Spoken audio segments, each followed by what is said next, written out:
দুদিনের লুকোচুরি শেষে গতকাল রাতে এনআইএর জালে ধরা পড়েছেন ক্যানিং পূর্বের প্রাক্তন তৃণমূল বিধায়ক শওকত মোল্লা। আর কিছুক্ষণের মধ্যেই তাকে কিন্তু আদালতে পেশ করা হবে।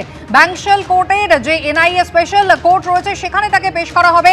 এনআইএর অফিসে আপাতত রাখা রয়েছে তাকে। আমাদের দুই প্রতিনিধি আমাদের সঙ্গে সরাসরি রয়েছেন, হিন্দোল দে রয়েছেন এবং অন্যদিকে কোর্ট চত্বর থেকে সুকান্ত মুখোপাধ্যায় রয়েছেন। আমি হিন্দোলের কাছে চলে যাব। হিন্দোল, এনআইএ অফিস যেখান থেকে আজকে নিয়ে আসা হবে কিছুক্ষণের মধ্যেই শওকত মোল্লাকে কোর্টে এনআইএ পেশ করবে, তার আগে পিছনে যারা দাঁড়িয়ে রয়েছেন হাতে মাছ রয়েছে দেখা যাচ্ছে।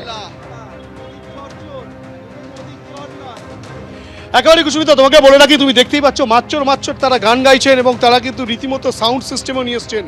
মাচ্চর মাচ্চর শওকত মাচ্চর, মাচ্চর মাচ্চর শওকত মাচ্চর, ক্যানিং এর হারামখোর শওকত মাচ্চর। মাচ্চর মাচ্চর বলে কিন্তু এখানে ভাঙড়ের বাসিন্দারা তারা একত্রিত হয়ে এভাবেই গান গাইছেন এবং তারা সাথে সাউন্ড সিস্টেমও নিয়ে এসছেন।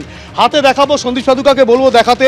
হাতে কিন্তু অনেকের হাতেই কিন্তু মাছ রয়েছে এবং হাতে ডিমও পর্যন্ত রয়েছে। ডিম মাছ নিয়ে কিন্তু তারা চলে এসেছেন।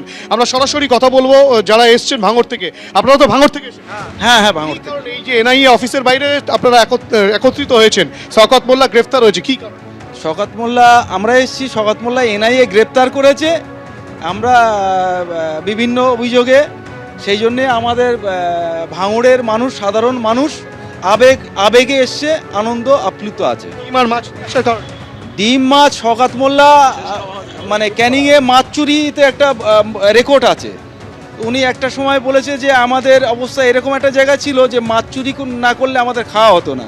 তো আজকে সেই সূত্রে শওকত মোল্লা যে কোটি কোটি টাকার মালিক হলো, সেটা কোথা থেকে হলো? কি চাইছেন এখন? কি চাইবো? ওকে মাছ ভাজা খাইয়ে দিয়ে চলে যাবো আমরা।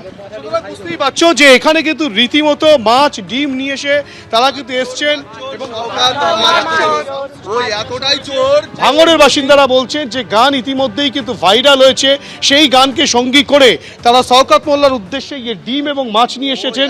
এনআইএ অফিসের বাইরে তারা একত্রিত হয়েছেন। এখনো পর্যন্ত শওকত মোল্লাকে আদালতে নিয়ে যাওয়া হয়নি, তার প্রক্রিয়া চলছে এনআইএ এর অফিসে নিউ টাউনের, এবং তার বাইরে কিন্তু এখানকার বাসিন্দারা একত্রিত হয়েছেন ভাঙড় থেকে এসে। একেবারে ভাঙড় থেকে যারা এসেছেন ইতিমধ্যেই তারা এনআইএ অফিসের বাইরে ভিড় জমিয়েছে।